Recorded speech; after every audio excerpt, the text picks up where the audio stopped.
folks, out of all the top tiers in fighting games, who is the most top tier? That is the question that I want to investigate today. And I have made a very scientific tier list where I'm going to be ranking a bunch of different top tiers from a bunch of different games throughout fighting game history. So I've got some rules here. Rule number one, I'm limiting myself to one character per game. Obviously, I'm not going to be able to get every game and every top one character from every game in history. This video does have to end at some point. And yeah, if you guys have any disagreements with me on who is the best character in each individual game and where they belong on this tier list, feel free to let me know down in the comments. But let's start jumping in here. We're going to start out with the first tier here, which I'm going to call the almost balanced tier. Okay, these are characters where, yes, they are top tier and they are probably the best character in their respective game, but they're close to the other characters and they don't have anything that's that insane that makes them like completely broken and game breaking. And the first one I want to talk about, a character who is a very hot button topic right now, is going to be Mai in Street Fighter 6. When Mai first came out in SF6, people didn't really know what to make of her, but pretty quickly people started to figure out that she was kind of problematic. Her fan throw in particular is a very powerful and abusable move. She's got one of the best throw loops in the game. She's got some really good normals with some good range. She's got anti-fireball level 2. She really has a lot going for her. And there have been, you know, various nerfs to try to get her under control, but for the most part, she has been thriving at the top of the tier list since she was added as DLC. There are other characters like JP and Ed who are really, really strong as well, which is why I kind of think Mai belongs here in this lowest tier. Yes, she's really good overall. She's just super solid, not a lot of weaknesses, and she does have some abusable tools, but she's not like far and away the best character, and nothing that she has is that crazy over the top broken, in my opinion. Next up, I'm going to add another very current character. This is going to be Hotaru from Fatal Fury City of the Wolves. So it's worth pointing out we are still very, very fresh in the Season 2 patch of City of the Wolves. At the time of filming, we don't really know where the meta is going to shake out, but I'm sure things are going to be a little different. But we're talking mostly about Season 1, where Hotaru was pretty comfortably at the top of the tier list for the game's whole lifespan so far. But again, I don't think she has anything that is that broken. She just kind of has everything, and she doesn't really have any flaws either. She has one of the best fireballs, some of the best rev blows, good normals, good pressure, doesn't need to spend a lot of meter. She has a great command throw that she can combo off of. She's just kind of a super well-rounded character without any flaws that puts her above the rest of the cast. But again, I don't really consider her a super broken top tier like we're going to see later on the list. And then the third and final character who I wanted to put in the almost balanced tier. You guys might get mad at me for saying that he's almost balanced, but it's going to be Ekko from 2XKO. So again, Ekko has been top tier for basically like the entire existence of 2XKO, including like alpha and all that stuff. He just has a ton going on offensively. He's able to create solo mix-ups using his ability to rewind time. He can do crazy left-right, high-low shenanigans and okizeme. His Time Winder grenade is also one of the best projectiles in the game. It just stays on the screen for a long time. It blocks off a lot of space, and if it hits at the right range, the opponent will get frozen and let you get a free combo on them. He also kind of unintuitively has one of the best assists in the game. I don't know why it is this way, but his assist where he just flies across the screen at you is crazy good. The range and the speed on that are really crazy.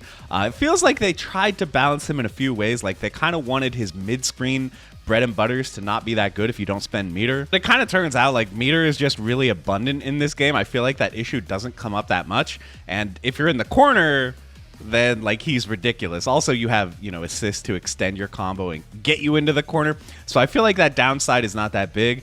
And, you know, defensively, he might not be the best character, but does that really matter? Because you just like get in the opponent's face and control them for the entire match and just mix them up to death. So yeah, Ekko really, really crazy. But again, this game has a lot of broken characters. It's got Yasuo Ari. People are talking about Alawi being really strong now too. So I feel like all in all, Ekko is not head and shoulders above the rest of the cast. But yeah, he's an offensive monster, and we've seen him show up in like every tournament of the game in droves. So yeah, Ekko is going to be the final character I'm putting here in the lowest tier. It's kind of interesting. I feel like definitely one pattern you'll see here is these are all characters from the modern era. I think modern games, tend to be more balanced because developers have more experience and, we have more play tests. We have patches now to keep the characters a little more in line, but we're going to get a little bit more broken here. I think I'm going to call this next tier like a solid top 1. So these are characters where I feel like everyone can agree they're definitely number 1 in the game.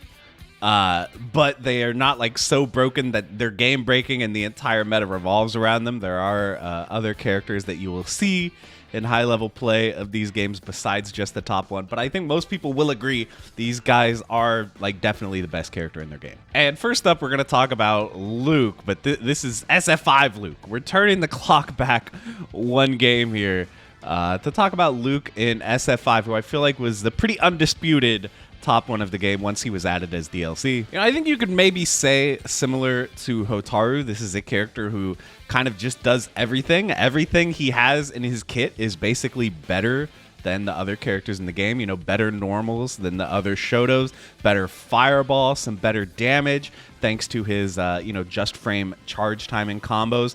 Just a super overpowered character compared to what the rest of the cast is doing.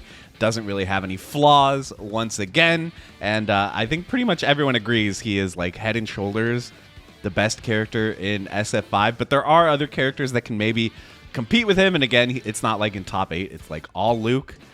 Although there are a lot of Lukes, I will say. So yeah, very, very strong character, and I think a little bit better than the characters we saw in the last tier. Another one who I think is down here, we're going to turn back the clock a little bit and talk about Labcoat 21. Yes, Labcoat 21 has been nerfed, but I'm mostly talking about during the Labcoat 21 meta when like everyone was playing this character. A pattern here. I feel like 3 out of 5 of the characters we've seen so far are DLC characters.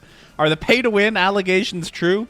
But when Labcoat 21 was first added to Dragon Ball FighterZ as DLC, she immediately took over the meta. She was like undisputed top 1. Some of the reasons for that, really amazing. Normals, great cross-up hitboxes, great ki blasts, very high damage, and she has the ability to debuff the opponent, which lasted for a very long time and was very annoying to deal with. Basically, she would hit you one time, and your character would be debuffed. It would be way harder to make the comeback after, eating this combo. And that would basically end up lasting the whole round because you would probably just get hit again, get debuffed again, or get hit again and your character would die. So yeah, Labcoat 21 was a massive problem. Now we have new Dragon Ball FighterZ meta characters like Super Baby have risen to the top. But I feel like if we think about who are the characters who are most remembered for dominating Dragon Ball FighterZ, I mean, GT Goku might be up there, but I feel like Labcoat 21 deserves a spot for her brief moment where she was just like undisputed top 1 and everyone hated fighting this character. But the reason why she's not higher on the list, I feel like overall Dragon Ball FighterZ is a pretty balanced game due to the system mechanics being so powerful. Stuff like, Super Dash, Vanish, these kinds of things, and, combo damage being high. Any well-developed team is going to be able to just kind of like murder you on hit. So, yeah, I feel like the game is kind of balanced in the way that every character is a little bit broken. But yeah, Labcoat 21 was really something special when she was dominating the game for that period. And then the final character, who I think is a undisputed top 1 in the respective game, is going to be Elena from Ultra Street Fighter 4. So maybe one of the most detested characters in this entire list is definitely going to be Elena. Some of the things that she has going for her, she's very, very safe. She has super long-range normals. She has incredible hit confirms. Almost any hit is going to lead into very high damage. She builds a lot of meter. She can combo off of her overhead. She has an amazing slide that goes under fireballs, but the thing that I think a lot of people remember her for is her healing. Her Ultra 2 made her a very frustrating character. She could play to time a lot and just beat you by having more HP than you thanks to healing. The fact that taking damage is what gives you Ultra meter, and then that's the same meter that you use to get more health by healing was kind of like a toxic aspect of the move in this game. It hasn't really been good ever in Street Fighter 3 because there it's, based on regular super meter. But having healing attached to the ultra meter was just a little bit crazy and made this character feel very helpless to fight. It's like, how am I ever gonna make a comeback when she just keeps healing, and that's like more damage that I have to do? So yes, I think she was generally the undisputed top one in Street Fighter 4, at least, after the meta kind of settled down a bit. But again, of course, I feel like there was a lot of competition in this game. Characters like Chun Li, people would say, was kind of a hard matchup for Elena, and other characters like Akuma, Evil Ryu. These characters were very, very strong as well in Ultra. But I think Elena, most people would agree, is the undisputed top one in USF4 these days. But now, okay, we're going to move up one more tier here. And we're getting really broken now. I think we're going to call these guys game breaking. Okay, these characters are actually top tier to the point where, they break the rules of the game. They dominate the meta. They gatekeep the rest of the tier list. Most characters in the game can't compete because they cannot fight these characters well enough.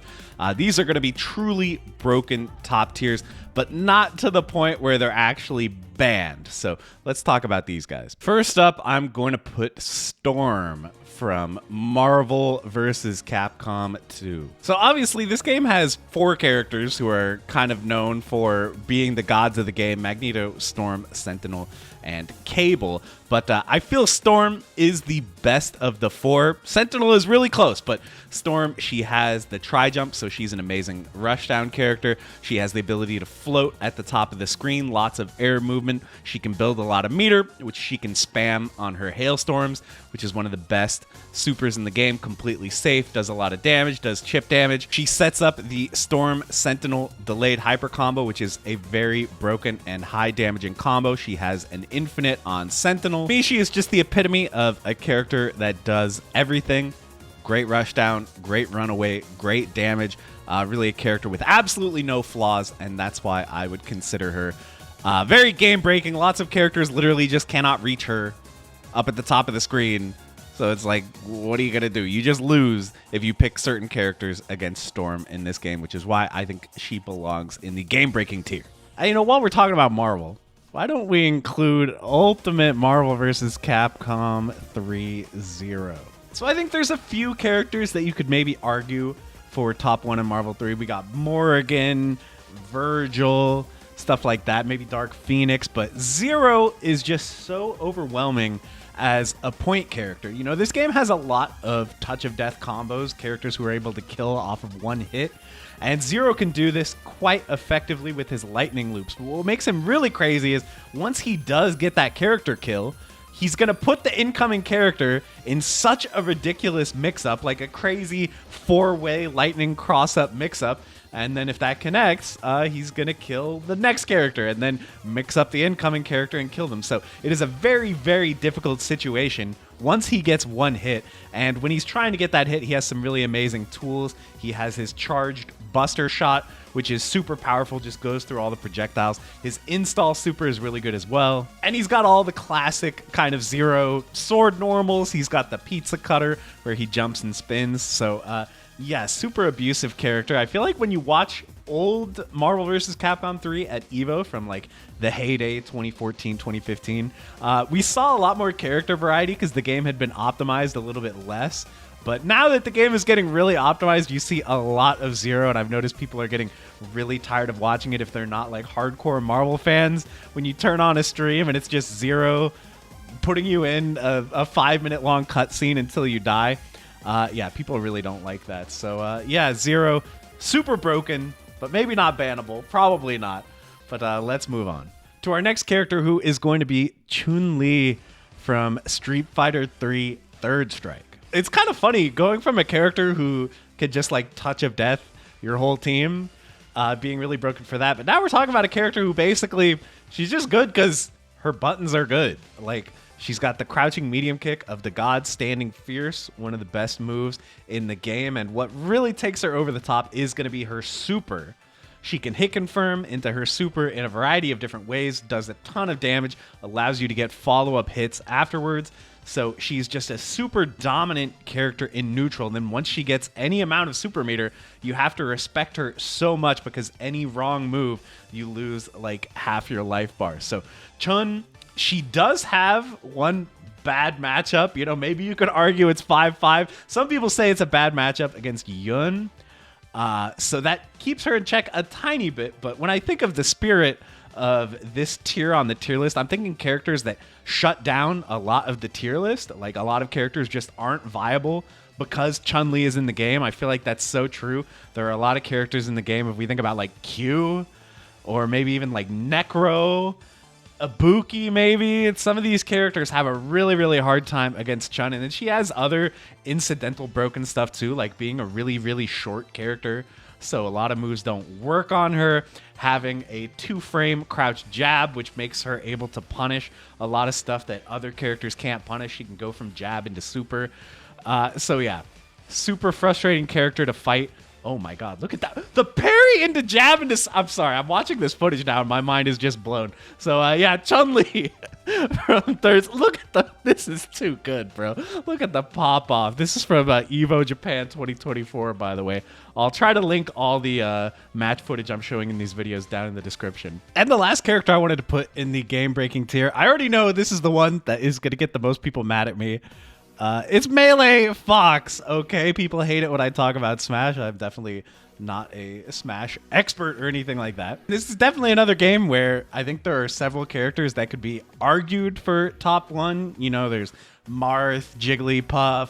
I know Sheik is up there as well, but Fox can just do so much. I know he's held back a little bit by being a very high execution character, so you need to be really on point as opposed to a character like Marth. But Fox, the fact that he has so much kill potential, the fact that he is a fast faller, and something I heard pointed out by Zane that I thought was pretty interesting is compared to Marth, Fox does a lot better versus kind of the mid and low tier characters that have been getting more represented in tournaments, you know, like Donkey Kong has really shown up a lot more in the past few years. Yoshi obviously is way more respected now than he was many years ago. Characters that are just random and annoying, like Game & Watch as well, that you might run into. Fox does a better job shutting them down, at least according to a lot of players. And so I feel like that's why Fox deserves the spot here. And I mean, when you just look at what this character is capable of, with like his shine, with his movement, the fact that he also just has a really annoying laser that racks up huge amounts of damage if the opponent is not like really aggressively coming to you at all times. Yeah, he's a crazy character. He's like the meme of this game, you know, Fox only Final Destination, whatever. I'm sure Smash players are tired of hearing about that, but I think it exists for a reason. I mean, Fox is just crazy if you are godlike enough on the controller to actually do all this, which I'm not. I can barely play Smash, but yeah, that's why I think Fox belongs this high on the tier list. And obviously this is an older game with no patches or anything, so yeah, broken stuff was a little bit more common back then, I feel like, for sure. All right, we're past the game breaking tier. What is even more broken than game breaking? Well, I would say it's banned characters. Pretty much all the characters from this point on are banned because they're just that good. So let's start talking about it here with Super Turbo Akuma, Super Street Fighter 2 Turbo. And you know, we'll talk about HD Remix a little bit as well. So to start things off, Akuma is not a conventionally selectable character. He is a secret character. You have to do like a code on character select to play as him, which I think already kind of shows this was never intended to be a balanced character that, you know, fits in with the rest of the cast. This is a broken character. So Akuma, his damage is crazy. He has like the best tools of all the Shotos, like his fireball, his uppercut, his Tatsu are just more damage, stronger properties. And what really makes him broken in this game is the air fireball. The game was just not balanced around a character having an air fireball that just kind of hits everywhere, completely makes some matchups unplayable. You know, characters like Zangief, where he needs Lariat as his anti-fireball tool, but Lariat loses to air fireball. A lot of characters, there's just nothing they can do. I mean, look at the chip right there. That was really crazy as well. But naturally, when they released the sort of updated, rebalanced version of this game called HD Remix, the intent was to make Akuma more of a fair character, make him an actual character that is selectable in the game and not just someone who is, you know, there for fun or for, you know, messing around with your friends. An actual tournament character. That was the intent. But they failed a little bit. Akuma was still broken in this game. When the game was brand new, they attempted to have Akuma be legal in tournaments, but very quickly, players like Damdai in particular was kind of famous for wanting to show everyone that Akuma should remain banned, and picked him and just really stomped people all over tournaments. Biggest change they made to Akuma in this is now when he does his air fireball, he kind of does like a little hop. He moves up in the air, which, you know, makes the move a lot worse because now the fireball is going to get blocked and then Akuma is still going to be trapped in his air trajectory on the way down. But even with this nerf, air fireball is still super abusable, and Akuma still has many other properties that make him ridiculous. Like he has the Raging Demon Super, which is untechable grab that just does insane damage. He's got his Tatsumaki hits like with the first hit on the way up, which is really fast. He's got invincibility on his Dragon Punch, which does a ton of damage. And yeah, the ability to create massive plus frames with the air fireball if you do it just right. So despite all these changes, Akuma remained banned in this version of Street Fighter 2 Turbo as well. And yeah, he's just the archetypical banned boss character for just how ridiculous he is. Next up in the band tier, again, people are going to get mad. I'm talking about Smash, but let's discuss Meta Knight a little bit here. Okay, let me point out, I'm aware that Meta Knight was not actually banned everywhere for the majority of Brawl's lifespan, but, you know, the fact that he was banned at all, and, you know, he has techniques that are banned for being too good, like Scrooging, where you fly under the stage to get to the other side, which he can do that to stall forever against a lot of characters who will just never be able to catch him. But all this combined with, you know, just how good he is as a character, his frame data is ridiculous, his mobility is like the best in the game, huge hitboxes on everything, he abuses the ledge better than like every character, and yeah, if you're not able to just like catch him, he can just get the life lead and like run down the clock forever. He's like the best character ever at doing that in Smash, which like in Smash, this is generally a problematic strategy in general, stalling and running away and stuff. So Meta Knight being the best character at doing that makes him, yeah, super problematic. I understand why he was banned in certain locations. Yeah, it makes a lot of sense when you see what this character can do in action. So yeah, Brawl Meta Knight is super legendary for his brokenness, and so I had to include him on this tier list. The other character I'm going to include who might surprise some of you is Kakyoin. Am I even pronouncing that right? From JoJo's Bizarre Adventure Heritage for the Future. I know some of you might expect the legendary bird pet shop to appear on this list, but would you believe that Kakyoin, the other banned character from this game, is often considered even better than Pet Shop, and you know, is generally the undisputed best character in Heritage for the Future by today's standards. So why is Kakyoin so good? Well, he's got the normal stuff that makes a character good. Good movement, good damage, good normals, Okizeme, stuff like that. But he's also got one of the stupidest moves in fighting game history, which is his net. You can see it right there. He puts like a net on the screen, and if it hits you, you get stunned for a long amount of time. He can combo afterwards. He can have 3 of these on screen at once. And this move is just super abusable and stupid combined with all his other tools. He is just such a nightmare to deal with, and a lot of characters just straight up can't get around nets if he uses them really well. So yeah, that makes him really broken and really annoying to fight, because it's like, okay, if I approach him, I'm just going to hit a net and die. And then if I sit back and let him come to me, he's going to abuse his ridiculous rush down. And nets can be used offensively and defensively as well. It's a super busted move and a super busted character in general. Even better than Pet Shop, if you can believe it. Even though he can't fly, he is widely considered the superior character. And he is banned from tournament play for the people who are still playing this game in tournaments. So yeah, that's Kakyoin from JoJo's Bizarre Adventure Heritage for the Future, a banned and broken character. And then the final banned character I want to talk about here is going to be Hilde from Soul Calibur 4. Soul Calibur 4 actually had a few banned characters, but mostly it was, you know, stuff like Yoda and Darth Vader, because they were like wacky console-specific characters that they didn't want to deal with the logistics of that. But Hilde was actually banned in multiple regions for being too good. So she has a lot of stuff going for her. She has very long range, as you would imagine by the massive banner that she carries. But I think the most famous thing that she was banned for was her ability to ring out. So watch this. You can just land a hit from like many parts of the screen and just get a ring out. It turns out this isn't very fun. To just have like touch of deaths off of all kinds of hits in a game like this. And understandably, it's quite frustrating when you're playing, you know, the best you can. You're winning the round. You're trying your best to just control Hilde and not get completely destroyed. But the threat of that one hit is always present and can turn around at any moment. And famously, it's said that KDZ had to fight 5 Hildes to get to grand finals in Evo when this game was red. I mean, look at that. That ring out was crazy, guys.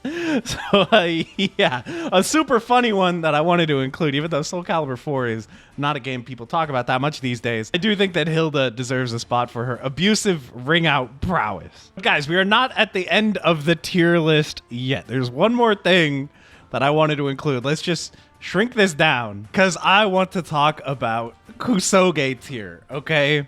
These are characters where, you know, not only do they break the game, not only are they ban-worthy and or banned, but like the game itself is so broken that none of the stuff that exists in this game would work in any normal fighting game. We are completely off the charts here. Of course, the first character we have to include is Ivan Ooze. Yeah, this character's been talked about to death. I'm not going to say too much. He's another secret character in Power Rangers, the fighters, not normally selectable, but once you do select him, yeah, he's just completely game-breaking. His ability to fill the screen with projectiles, and most broken of all is that he can attack out of hit stun, meaning when he's being hit, he can do attacks back at you. So it's like, no matter what, you can't beat this guy, because if you ever just hit him, he'll just attack you while he's getting hit. Like, nothing is safe against him. And yeah, he's got homing, tracking projectiles that follow you everywhere, and he can do this move out of hit stun while he's getting hit or while he's blocking. Yeah, nothing much else to say. They don't make him like this anymore, and he would actually be unbeatable if you were trying to play any other character against him. And then another super famous Kusoge top tier, Sailor Uranus from Sailor Moon S on the SNES, the Arc System Works fighting game. She's got like a full screen dash that's like instant. She's got an infinite. She's got a command throw. Oh, okay. You just got one hit. You're dead. That's it. Of course, this is the mirror match because if Sailor Uranus is allowable, you just gotta pick her. What else are you gonna do? Yeah, this game is super broken in general, but this character really takes the cake. You can see trying to interrupt with the dash. There's the command throw, though. Watch the damage. Pretty decent. Reversal command. I'm just commentating this match now. I'm too hype. Once again, this is a character that's kind of been talked about to death as a famous meme. We got dash into grab. The dash is so fast. Oh my god, at the grab, she's dead. What a game. What a character. Obviously, she belongs in the highest tier. I wanted to include a character that I haven't covered on my channel before. You know, these guys are, everyone knows about Ivan Ooze and Sailor Uranus now, right? But the last character I wanted to include, it's Ned Flanders from The Simpsons Wrestling. Hi, diddly ho, neighborino. This character is broken. So, you know, this is not exactly a beloved fighting game, The Simpsons Wrestling, but I think the most famous thing about this game is just how good Flanders is. I mean, it's a little bit unfair because not only is he fighting you, but you're literally fighting God at the same time that you're fighting Flanders. He has attacks where he calls down lightning from above, which will interrupt you. Even if you're comboing him, the lightning will come down and get him. He can throw Bibles at you that like home in on you. And probably the most ridiculous thing of all is that even if you're winning, if you're beating Ned Flanders and yeah, you go in and you pin him, he just gets back up. He has the power of God and anime on his side. He revives like a Gil in Third Strike, I guess. So you have to beat him twice. In addition to, having very high damage on his attacks. Again, his lightning special move is just ridiculously broken. It OTGs. It interrupts combos. It tracks you anywhere on screen. I don't know if this game has, ever been played for money outside of Mystery Game Tournament, maybe. But if it ever was, you should definitely pick Ned Flanders. That's my tip to you. But here it is, my final tier list. What do you guys think? I think there's going to be a lot of disagreement in the comments, but I welcome it. Let me know your thoughts. Do you think that this is fair, where I put everybody? Does anyone need to be moved up or down? Be sure to let me know. But with that, we're going to end the video. Thank you so much for watching, and I'll see you in the next one. Bye, everybody.